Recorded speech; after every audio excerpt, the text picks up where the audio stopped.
If you ask a classic gun lover about the Glock, they will call it plastic, ugly, soulless, more like a brick than a weapon. And they are right. It has none of the beauty of steel and wood. It wasn't crafted by old masters in a famous European or American armory. It was created by a man who had never designed a gun in his life. But that soulless quality is exactly what changed the entire history of personal weaponry. There are facts about this black block of polymer that will make you rethink the concept of perfection.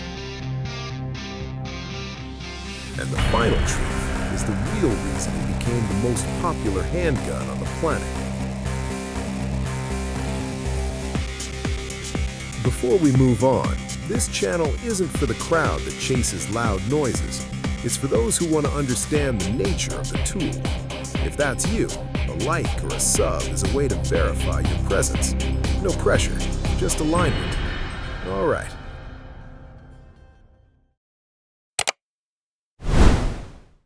Most people think the creator of the Glock must have been a firearms genius, a new John Browning or a Samuel Colt. Wrong. Gaston Glock was an engineer who specialized in making curtain rods and army knives. In 1980, he was 52 years old and had zero experience in gun design. When the Austrian army opened a tender for a new pistol, he joined only because he didn't know the unbreakable rules of the gun industry. Experts at the time said, "You can't make a gun out of plastic polymer, it will explode." Gaston Glock didn't know it was impossible, so he did it anyway. His ignorance of tradition was his superpower. He wasn't trying to improve the pistol. He was simply solving an engineering problem. When Glock first arrived in the US, the media created a fake panic.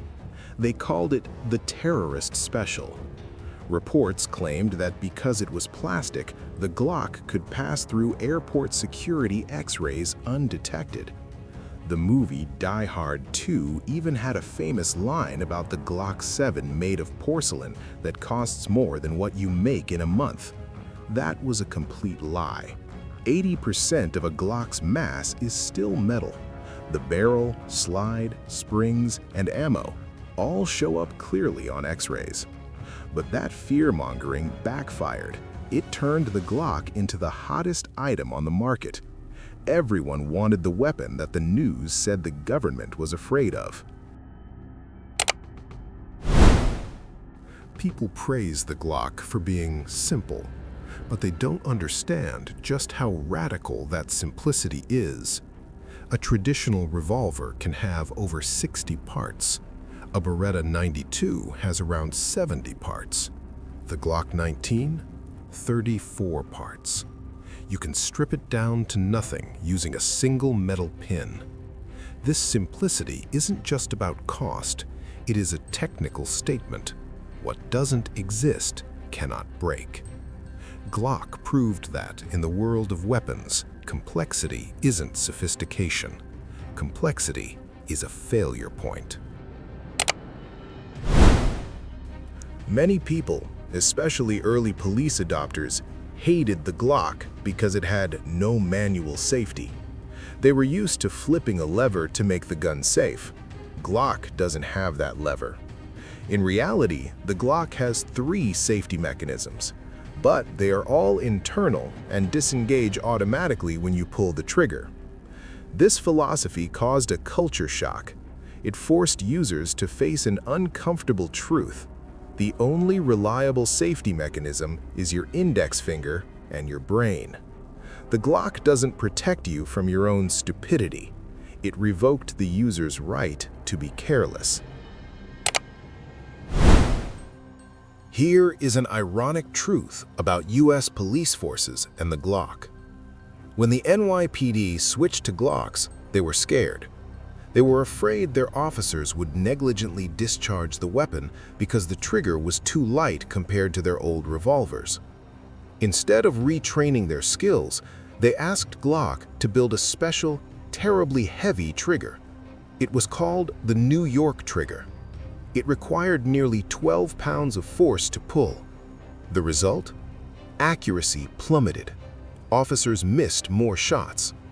It is the perfect example of trying to use hardware to fix a software, human problem.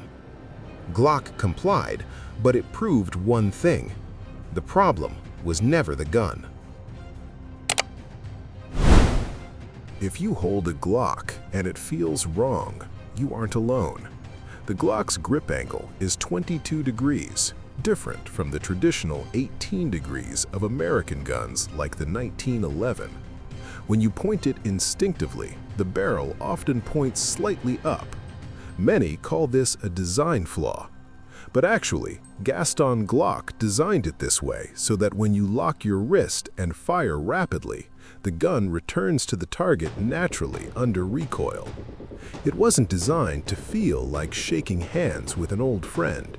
It was designed to help you hit the target when you are panicking. It doesn't care about your feelings. It cares about the physics.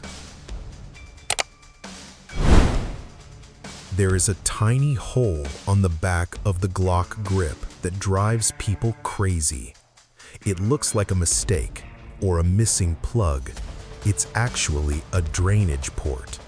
If the gun is submerged in water or mud, that hole allows the debris to flow out of the trigger mechanism housing so the gun can still fire. It is a feature meant for maritime commandos and swamp warfare. Yet millions of suburban gun owners buy aftermarket plugs to fill it because they think it looks ugly. They are literally paying money to remove a combat feature they don't understand. The final truth is why traditional gunsmiths hate the Glock. Before Glock, a gun was a handcrafted item. It required fitting, filing, and tuning. It had a soul. Glock killed that romance. It turned the firearm into a home appliance, like a toaster or a hammer. You don't love a toaster. You just expect it to work every time you push the button. The Glock 19 became a global icon, not because it is the best, but because it standardized violence into an industrial tool. Cheap, consistent, and replaceable. It stripped away the glamour of weaponry and left only the naked truth of function. In the end, the Glock is the death of the gunsmith and the birth of the parts changer. It's the iPhone of guns. You don't fix it, you upgrade it or replace it. Do you miss the days of steel and wood craftsmanship? Or do you accept that plastic is simply superior? Pick a side in the comments. See you in the next dossier.